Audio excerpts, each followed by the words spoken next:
Explanation కనుక మనం పోతే సో ఎక్స్ప్లెనేషన్లో ఇక్కడ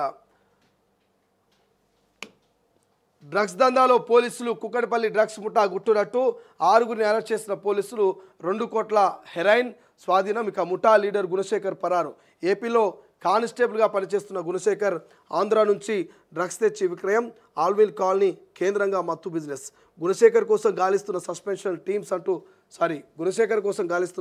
టీమ్స్. ఇక ఇటీవల కాలంలో డ్రగ్స్ దందాలో సెలబ్రిటీలు పట్టుబడడం సాధారణమైపోయింది. అయితే తాజాగా హైదరాబాద్ కుక్కడపల్లిలో గుట్టురట్టయింది. డ్రగ్స్ దందాలో ఏకంగా ఓ పోలీస్ పట్టుబడడం సంచలనం రేపింది. నగరంలోని కుక్కడపల్లిలో డ్రగ్స్ దందా నడుస్తుందని పక్కా సమాచారంతో దాడి చేసిన పోలీసులు 6గురిని అరెస్ట్ చేశారు. పోలీసులు అదుపులోకి తీసుకున్న వారంతా ఏపీలోని అద్దంకికి చెందిన వారని తెలుస్తోంది. ఈ డ్రగ్స్ కేసులో కీలకంగా ఉన్న తిరుపతికి చెందిన కానిస్టేబుల్ పరారులో ఉన్నట్టు తెలుస్తోంది.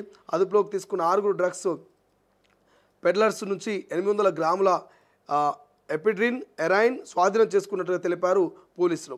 పరారులో ఉన్న కానిస్టేబుల్ కోసం గాలిస్తున్నారు పోలీసులు. తిరుపతికి చెందిన గుణశేఖర్ కానిస్టేబుల్గా పనిచేస్తున్నారట. సో నేను ఏం చెప్తున్నా చూడండి, ఇక్కడ 2 కోట్ల రూపాయల హెరాయిన్ స్వాధీనం చేసుకున్నట్టునే.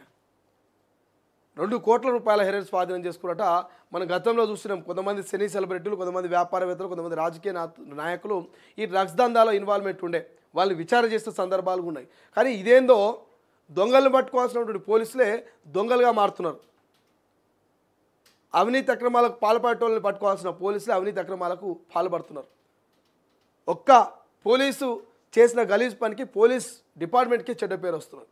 సో ఏపీకి చెందినటువంటి ఈ తిరుపతి అంటే ఏపీకి చెందినటువంటి గుణశేఖర్ అంటే ఆయన తిరుపతిలో కానిస్టేబుల్గా పనిచేస్తున్నటువంటి ఈయన మరి కుక్కడపల్లిలోని ఓ 5-6 మందితో కలిసి డ్రగ్స్ ముఠాగా ఏర్పడ్డాడట.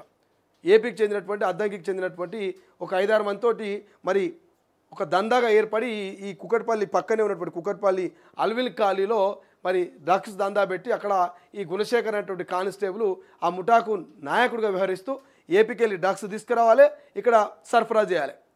సో అనుమానం వచ్చి పక్కా సమాచారంతో కుక్కడపల్లి పోలీసులు పోయి పట్టుకుంటారా 5 మంది 6 మందిని పట్టుకుంటే ఇక ఎవరైతే అసలైనటువంటి సూత్రధారి పాత్రధారి గుణశేఖరుడు ఆయన దొరకలేదట.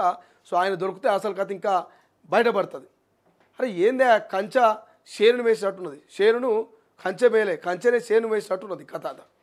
అరే కాపలాగా ఉంచినటువంటి కంచె షేను వేస్తే ఆ షేను ఏమని చెప్పుకుంటుంది. మరి పోలీసులే రక్షణగా ఉండాలి, పోలీసులే ఇటువంటి గుట్టు రట్టు చేయాలి, పోలీసులే ఇటువంటి వాటి దగ్గరికి పోదని అవగాహన కల్పించాలి. అటువంటి మరి పోలీసు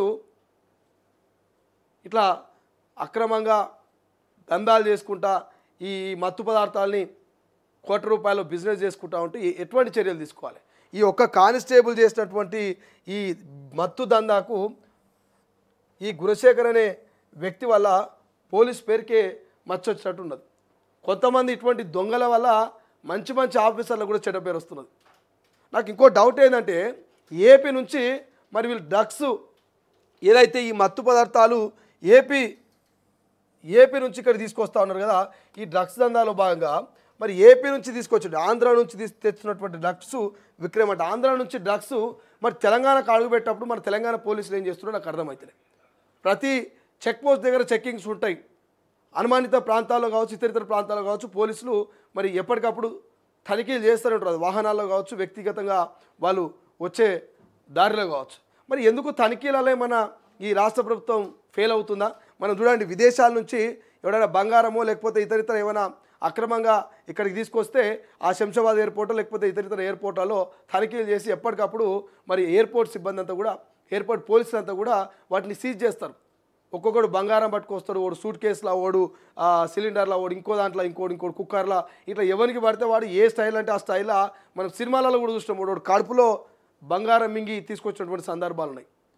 అట్లా మరి ఈ ఎయిర్పోర్ట్లలో అక్కడక్కడ ఎట్లయితే ఈ బంగారం తీసుకొచ్చిన వాళ్ళు, అక్రమ రవాణా చేసిన వాళ్ళని పట్టుకొని పోలీసులు జైల్లో వేస్తూ ఉన్నారో అట్లా మరి ఇట్లా ఏపీ నుంచి తెలంగాణకు వస్తున్నటువంటి డ్రగ్స్ని ఎందుకు వీళ్ళు కంట్రోల్ చేయలేకపోతున్నారు?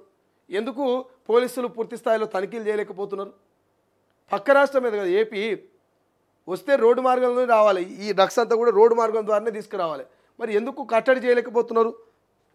అంటే కానిస్టేబుల్ కాబట్టి, పోలీసు కాబట్టి ఆయన పోలీస్ తెలివితేటలతో తీసుకొచ్చిండు అనుకోవాలి. మరిగా ఇందులో అంతకుమించి చేయలేదు. ఇక నేను పోలీస్ని, నాకు అన్ని తెలివితేటలు ఉంటాయి, దొంగల్ని ఎంతోమందిని చూసినాం, వాళ్ళ దగ్గర నేను మంచి మంచి ఐడియాలు నేర్చుకున్నా, ఇక మనల్ని ఎవరు పట్టుకుంటారు మనం పోలీస్ అన్నట్టు గుణశేఖర్ ఆ ధైర్యంతో తీసుకొచ్చినే. మరి చూడాలి ఎటువంటి యాక్షన్ తీసుకుంటారో ఈ గుణశేఖర్ మీద కానీ.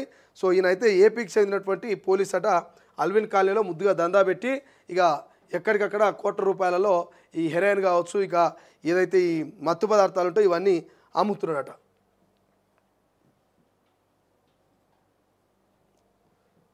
ఇక తులం బంగారం